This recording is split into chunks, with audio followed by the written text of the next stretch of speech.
É real que objetos que sofreram malefícios possam interferir na vida das pessoas? E como saber que o objeto está sobre uma maldição? É possível que uma maldição pegue? Sim, é real que os objetos que sofreram malefícios podem interferir? Sim, é real. Você tem que ter cuidado. Infelizmente, hoje, até coisas que compramos em lojas estiveram em rituais satânicos. É triste, mas tem várias empresas, algumas famosas, que submetem os seus produtos a rituais satânicos. E tem coisas mais simples, coisas que você compra de feira, às vezes bijuteria, anéis, coisas de pedras bonitas, que também você tem que ter algum cuidado. Infelizmente, conheço alguns casos, por exemplo, uma jovem que num acampamento grande teve uma manifestação forte e um padre amigo meu estava lá, foi ter com ela, começaram rezando e Deus deu uma palavra de ciência para o padre e disse: o anel que ela está usando é consagrado. E ele tirou o anel, e o anel, ele dizia, era um anel muito bonito. E então, depois, esses objetos, o ideal é destruir com o fogo, se for possível. Às vezes são metais, são coisas que não dá para destruir com o fogo. Mas, obviamente, que o demônio consegue atacar-nos por meio dessas coisas materiais. Então temos que ter prudência, cuidado. Às vezes até objetos religiosos. Dois casos que eu vou dar um exemplo. Um quadro de uma imagem de Nossa Senhora, que entre a imagem e a parte da madeira de trás, dentro tinha um malefício. Então foi difícil perceber naquela casa de onde vinha o problema. Dentro de um quadro de Nossa Senhora. Outro caso, uma imagem de um santo, já não sei que santo, Santo Antônio, Santa Rita, que dentro da imagem tinha um furo embaixo, tinha uma tampa e dentro tinha um malefício. Então até as coisas, o demônio é muito inteligente, usa coisas santas para jogar veneno. Por isso é sempre importante pedir a um sacerdote para abençoar as coisas que usamos. Graças a Deus aqui no Brasil todo mundo pede, mas é importante e é eficaz. Às vezes tem situações até estranhas, o padre dá uma bênção e a coisa quebra na hora. Então, outro exemplo que estou lembrando, um casal que foi de viagem e comprou numa feira umas máscaras de madeira que se usam em África. Comprou por motivos de decoração. Achou bonito, artesanato, e levou lá para a casa deles. Colocou na parede. Depois desse dia, começaram acontecendo muita coisa pesada, muita coisa estranha, e só se percebeu depois que era das máscaras, né? Queimou as máscaras, volta a paz, bênção do padre. Portanto temos que ter prudência, é um pouco como com os livros, com tudo.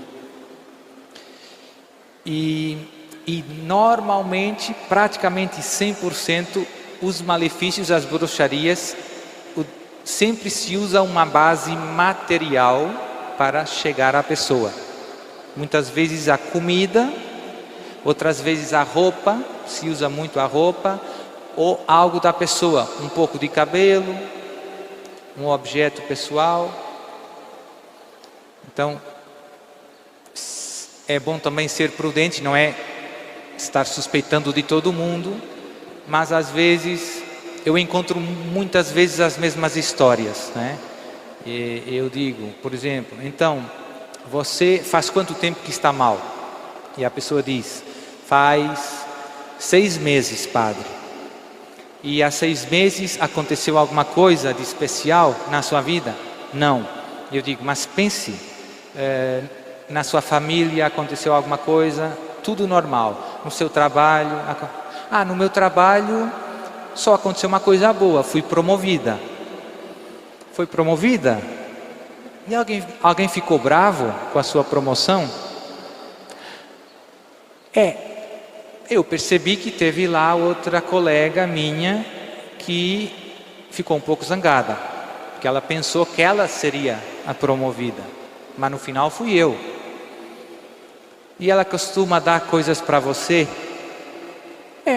Depois disso ela de fato me deu um bolo e me convidou para comer na casa dela, mas eu estava sempre tudo bem antes. Então você vê que com muita frequência, depois você vai rezar nessas coisas, o demônio se manifesta, a pessoa vomita coisas que tinha comido. Então, infelizmente, temos que ser prudentes. Como saber que o objeto está sob uma maldição? Normalmente pelos efeitos, como eu dizia na casa, né? Começa acontecendo coisas estranhas, barulhos na noite, luzes que liga e desliga, coisa estranha. Então você vê, tem algo errado que não tinha antes. E é possível que uma maldição pegue? Depende. Também já falei que se você vive na graça, se você recebe Jesus na comunhão, se confessa, reza, você está cheio de Deus. E por isso as bruxarias, os malefícios não pegam, não funcionam. Contei a história.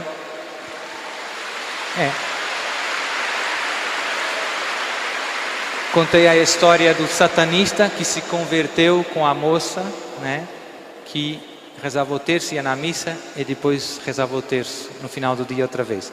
Então, um cristão que vive na graça está mais que protegido. Então não tem que ter medo. É o contrário. Quando um cristão na graça de Deus clama o poder de Deus, como fazemos aqui, imagine quem tem medo e quem foge. É o inimigo. No final, é ele que foge. Padre, livros, músicas e símbolos que usamos podem fazer com que os demônios nos possuam?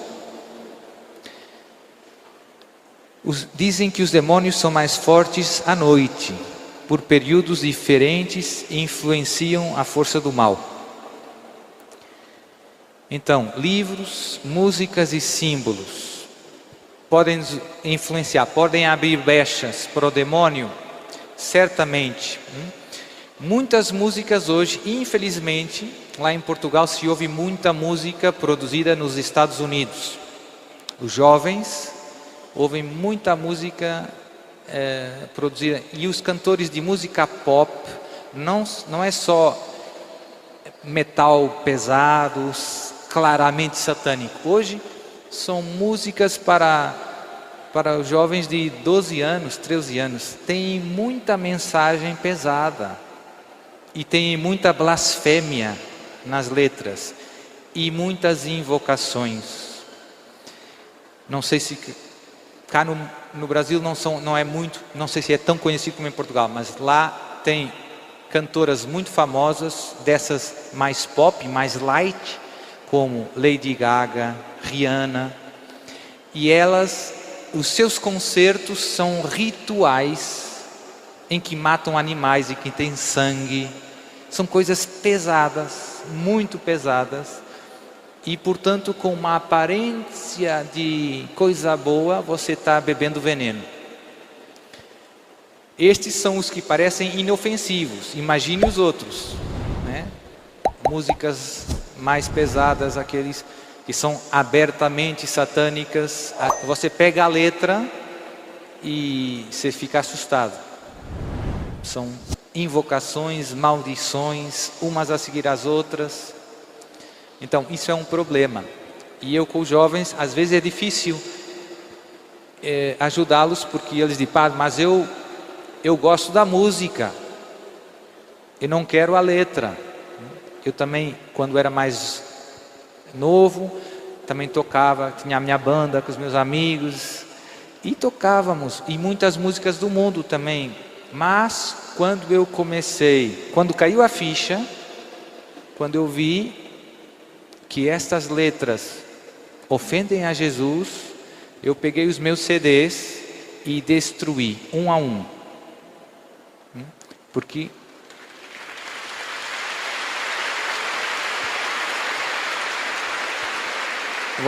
você não pode dar uma coisa que ofenda a Jesus a outra pessoa. Não basta dizer: eu não quero ouvir mais. Eu não quero ouvir, nem ninguém vai ouvir isso, que isso ofende a Jesus.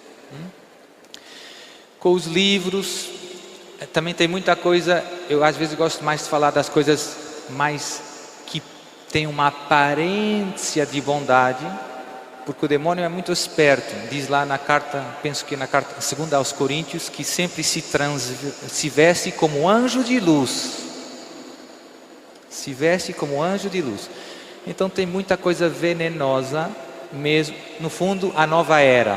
Tem muitos livros que falam de anjos, até de Jesus, de paz, de amor, e que são venenosos.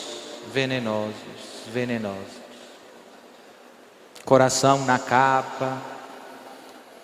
Então, se você é católico, seja prudente, não seja ingênuo, peça conselho para quem o pode guiar. Esse livro é bom, padre? Esse filme é bom? Porque às vezes com boas intenções acabamos bebendo veneno. Então aqui a virtude da prudência. E depois, se você quiser, tem tanto livro lindo católico para você ler, tem tanta vida de santo, tem tanta coisa maravilhosa, né? Então escolha bons livros. Livros, música, símbolos. Sim, também tem muitos símbolos que pegam moda, muitos, normalmente quase todos ligados à questão da nova era. Então tem que ter cuidado. Um cristão tem que ter, como dizia a Rogerinha, discernimento. Tudo me é permitido, mas não tudo me convém. Olho, atento. E em relação, dizem que os demônios são mais fortes à noite. Períodos diferentes influenciam a força do mal. Eu diria que sim, que em geral, à noite as pessoas são mais atacadas. Tem vários casos que as pessoas se queixam que no momento de deitar é um momento que são muito atacadas. E durante a noite também, às vezes a horas concretas, fixas, sempre na mesma hora. Mas também tem muitas pessoas que são atacadas de dia. Não é uma regra infalível, universal. Varia. Normalmente as pessoas são mais atacadas pelo demônio quando tentam se aproximar de coisas de Deus, coisas santas. Se você quer ir na missa, você se sente mal. Dor de cabeça, dor nas costas, né? Então o demônio tenta nos desviar daquilo que nos aproxima de Deus.